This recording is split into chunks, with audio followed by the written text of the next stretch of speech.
इस वक्त पता कैप्टन नवीद और अतीक उर रहमान वाला मामला।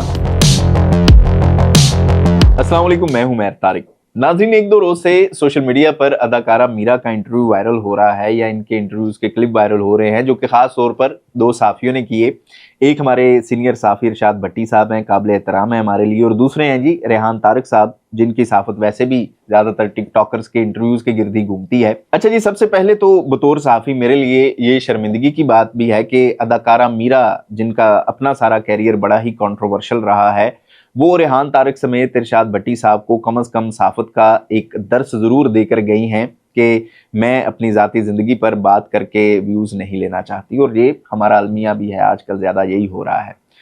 तो ठीक है जी कि आपने सवालात पूछने हैं, सवाल पूछना साफ़ी का राइट भी है, लेकिन अगर एक बंदा आगे से आपका जो मेहमान है वो जवाब ये दे रहा है कि मैं इस पर बात नहीं करना चाहता, तो बार बार फिर उसको कुरेदना भी मेरे ख्याल में साफ़ती बदअखलाकी है।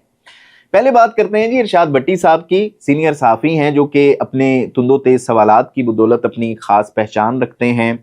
लोग उनको पसंद भी करते हैं, मकबूलियत भी है लोगों में उनकी। लेकिन एक अदाकारा से क्या सियासतदानों की तरह चुपते हुए सवालात पूछने चाहिए, और फिर ये पूछना जी कि आपने अपनी ज़ाती ज़िंदगी में ये क्यों किया, वो क्यों किया, और फिर तमाम तर सवालात इनकी कंट्रोवर्शियल लाइफ के मुतालिक थे। और फिर इस चीज़ का भी नहीं ख्याल रखा गया कि जो भी हैं वो कम से कम एक खातून हैं। और आप देखें कि अदाकारा मीरा जो है वो उनकी ज़िंदगी का कोई भी ज़ाती पहलू ऐसा नहीं है जो किसी से छुपा हो। सारी दुनिया जानती है कि वो क्या करती रही हैं अपनी ज़ाती ज़िंदगी में, क्या नहीं करती रही। तो ये, या फिर आप इसलिए करते कि कोई नई रिसर्च आपने की थी उनकी ज़िंदगी पर, कोई नई चीज़ आप दुनिया के सामने लाना चाहते थे, तो ये भी नहीं था, तो फिर इन सवालात का मकसद क्या था। लेकिन यहाँ पर सवाल ये भी है कि मीरा को क्या ज़रूरत थी इंटरव्यूज़ देने की। असल में मीरा अपनी एक फिल्म की प्रमोशन करने आई थी इन इंटरव्यूज में। कोई नई फिल्म रिलीज होने वाली है उनकी, तो हो सकता है कि उनको किसी ने मशवरा दिया हो कि आप जाएं सोशल मीडिया के ऊपर इंटरव्यू दे, ताकि लोगों को पता चले कि आपकी कोई नई फिल्म आ रही है। अब मेरी ये जाती राय है वैसे कि मीरा को इन दो प्रोग्राम्स में नहीं आना चाहिए था अगर उन्होंने इंसल्ट फील की है, क्योंकि इरशाद भट्टी और ख़ास तौर पर रेहान तारिक की जो प्रोग्राम का फॉर्मेट है वो यही है। खास तौर पर रेहान तारिक के आप प्रोग्राम्स देख लें कि वो जिसका भी इंटरव्यू करते हैं तो उसके बाद कोई ना कोई कंट्रोवर्सी जरूर बनती है। तो हो सकता है कि फिल्म स्टार की टीम ने इन्हें जानबूझकर यहाँ भिजवाया हो ताकि कोई नई कंट्रोवर्सी बने और फिल्म को प्रमोशन मिले। मतलब यहाँ कुछ भी हो सकता है, और हम ये नहीं कह सकते कि मीरा को या इनकी टीम को रेहान तारिक के मुतालिक पता नहीं था। लेकिन मेरी ये जाती राय है कि इन दोनों प्रोग्राम्स को और भी बेहतर किया जा सकता था कि प्रोग्राम के जो मेज़बान थे वो पाकिस्तान की फिल्म इंडस्ट्री के मुतालिक कोई रिसर्च करते, या आप कह लें कि कम से कम सवालात का कुछ अंदाज ऐसा वो अपना लेते कि मीरा अपनी ज़ाती ज़िंदगी में अभी तक क्या गलतियां कर चुकी हैं, उन्होंने फिर इससे क्या सीखा। क्योंकि शोबिज़ के लोग हम जानते हैं कि अक्सर ग्लैमर की दुनिया में इस तरह की गलतियां कर जाते हैं, और ये सिर्फ पाकिस्तान में नहीं होता बल्कि बॉलीवुड और हॉलीवुड के अदाकार, अदाकाराओं या स्टार्स की जो ज़िंदगी है वो इन मिसालों से भरी पड़ी है।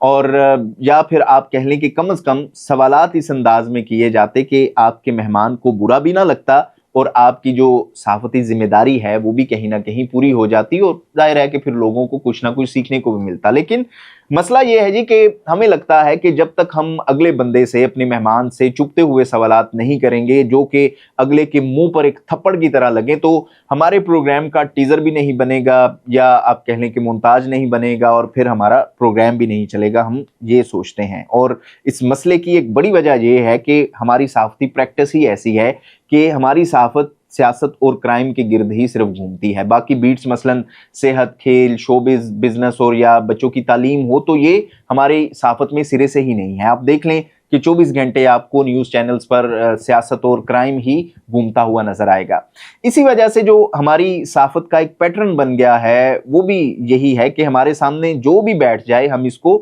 सियासतदान की तरह ही ट्रीट करेंगे। दूसरा मसला कहीं ना कहीं जी हमारी सहाफ़ती अना का भी है कि लोग क्या कहेंगे जी कि इरशाद भट्टी साहब को क्या हो गया है, इतना सीनियर सहाफ़ी, इतना सीनियर तज्ज़ियाकार मीरा का इंटरव्यू क्यों कर रहा है, क्या इन्हें कोई सियासतदान नहीं मिला, क्या इन्हें कोई ब्यूरोक्रेट नहीं मिला, तो ये मीरा का क्यों इंटरव्यू कर रहे हैं। लेकिन मेरा ये मानना है कि इरशाद भट्टी साहब को ये इंटरव्यू ज़रूर करना चाहिए था, लेकिन जो इनकी मीरा की ज़ाती ज़िंदगी के मुतालिक उन्होंने सवालात किए और फिर बार बार जो रिपीट किया गया वो मुनासिब नहीं था। तो पहले हमें ये समझना होगा कि अगर हमने अखबार से और मेन स्ट्रीम मीडिया से आकर यूट्यूब पर सहाफ़त शुरू करनी है तो सामने बैठे हुए मेहमान के हिसाब से हमें अपना लबो लहजा या अंदाज भी बदलना पड़ेगा। लेकिन इरशाद भट्टी साहब ने शायद ये सोचा होगा जी कि वो मीठे मीठे सवाल करेंगे तो लोग कहेंगे जी कि तुम तो एक सियासी तज्जियाकार थे, तो चलें फिर कहीं ना कहीं मीरा को भी सियासतदानों की तरह लपेट कर रख देते हैं, रगड़ कर रख देते हैं, और वो कहीं ना कहीं सहाफ़ती जिम्मेदारी भी पूरी हो जाएगी।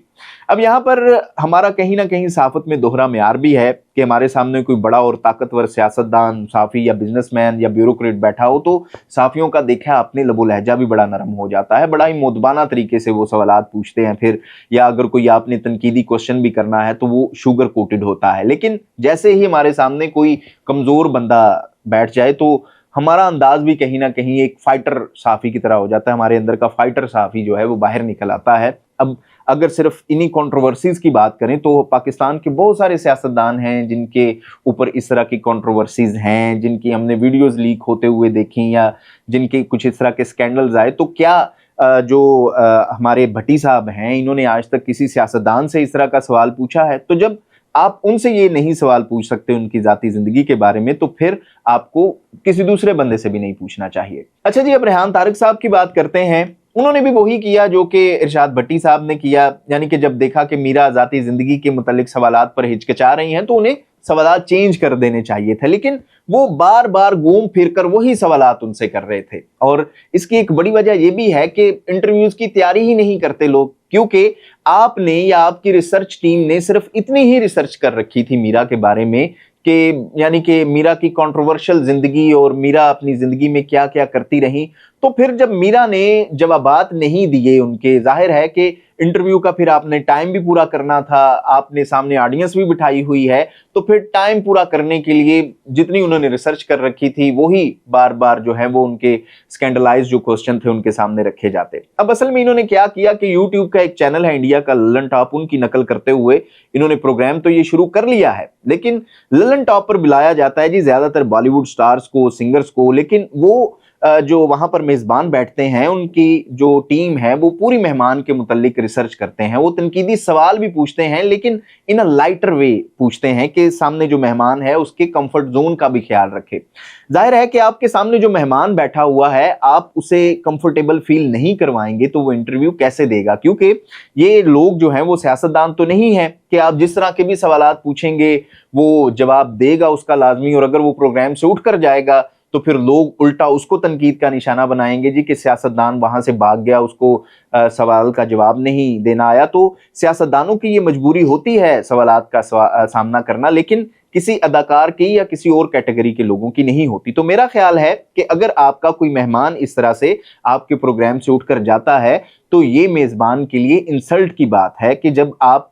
जाती जिंदगी पर खास तौर पर सवालात पूछ रहे हैं। अच्छा जी, हम बात कर रहे थे रेहान तारिक के प्रोग्राम की फॉर्मेट की कि उन्होंने ललन टॉप को यानी कि भारतीय यूट्यूब चैनल के फॉर्मेट को फॉलो किया या उसे कॉपी किया, और किसी भी चैनल का या किसी भी प्रोग्राम का फॉर्मेट कॉपी करना, इससे मोटिवेशन लेना कोई गलत बात भी नहीं है। लेकिन मसला ये है कि रेहान तारिक साहब ने इस फॉर्मेट पर प्रोग्राम तो बना लिया, लेकिन क्योंकि यहाँ पाकिस्तान में फिल्म इंडस्ट्री तो सिरे से ही नहीं है और जो गिने चुने फिल्म स्टार हैं वो ऐसे भी आपके प्रोग्राम में आने के लिए तैयार नहीं है, क्योंकि आपके प्रोग्राम जो होते हैं वो ऑडियंस के लिए नहीं होते बल्कि आप वो अपने लिए करते हैं, व्यूज के लिए करते हैं। तो जब प्रोग्राम में आने वाले हर मेहमान को आप कंट्रोवर्शियल बनाकर घर भिजवाएंगे तो फिर वही आएगा जिसको इन चीज़ों की परवाह नहीं होगी या जो खुद जो है वो सिर्फ और सिर्फ शोहरत लेना चाहता है। लेकिन क्योंकि हमारी साफत का फॉर्मेट ही यही है जी कि रेहान तारिक ने फलां को चुप करवा दिया, फलां की बोलती बंद कर दी, तो फिर इसी तरह की साफत हो रही है। अब रेहान तारिक साहब ने ये प्रोग्राम तो शुरू कर दिया, लेकिन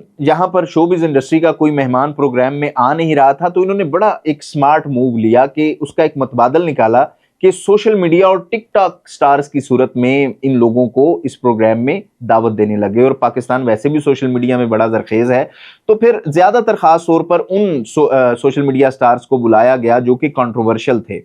यानी कि कभी ये हकीम लोहापाड़ को बुला लेते हैं, कभी किसी डांसर को बुला लेते हैं, कभी किसी टिकटॉकर को बुला लेते हैं। और फिर आप देखें कि रजब भट्ट के साले के साथ इन्होंने पहले प्रोग्राम किया, फिर रजब भट्ट के साथ इन्होंने प्रोग्राम किया, और इशू क्या था जी कि रजब भट्ट की ज़ाती ज़िंदगी, वो अपनी बीवी के साथ इख्तलाफात में क्यों हैं, उनका तलाक का जो मामला चल रहा है। तो ये है जी पाकिस्तान की बदलती हुई सहाफ़त, पाकिस्तान के मेन स्ट्रीम मीडिया की, सोशल मीडिया पर आप इसको सहाफ़त भी कह सकते हैं, क्योंकि रेहान तारक का ये प्रोग्राम सिर्फ इनके चैनल के सोशल मीडिया पर चलता है, टीवी के ऊपर या न्यूज़ चैनल के ऊपर नहीं चलाया जा सकता, जिसका मकसद सिर्फ सोशल मीडिया पर व्यूज़ लेना है और हर दूसरे दिन कोई ना कोई नया तमाशा लगाना है। मेरे ख्याल में इसके अलावा तो और कोई जो है वो मकसद नहीं हो सकता। पहले ये तमाशे जो हैं वो कुछ टिकटॉकर्स किया करते थे या यूट्यूबर्स किया करते थे, जो एक दूसरे के ऊपर तनकीद करते थे। फिर चंद साफियों ने देखा जी कि ये मंजन काफ़ी बिक रहा है और हम भी इस तमाशे का हिस्सा बनते हैं, और फिर इन्होंने भी ये मंजन बेचना शुरू कर दिया। और इस तमाशे को सहाफ़त का रंग देने के लिए तुंदो तेज और तनकीदी सवालात के लबादे में लपेट कर सवाल जो हैं वो किए जाने लगे, लेकिन सहाफ़त की तमाम इखलाकियात को भी भुला दिया गया और सहाफ़त में से संजीदगी के पहलू को भी ख़त्म कर दिया गया। या फिर हम ये कह सकते हैं जी कि सहाफ़त का जो म्यार है वो सहाफ़ियों का टीवी के लिए कुछ और है और सोशल मीडिया के लिए कुछ और है। प्रोग्राम के बारे में अपनी राय का इजहार ज़रूर कीजिएगा और हमारे इस चैनल को सब्सक्राइब भी ज़रूर कीजिएगा, बेल आइकन को भी प्रेस कीजिएगा ताकि आपके पास हर आने वाली वीडियो बर वक्त पहुंचती रहा करे। देखते रहिएगा न्यूज़ अलर्ट।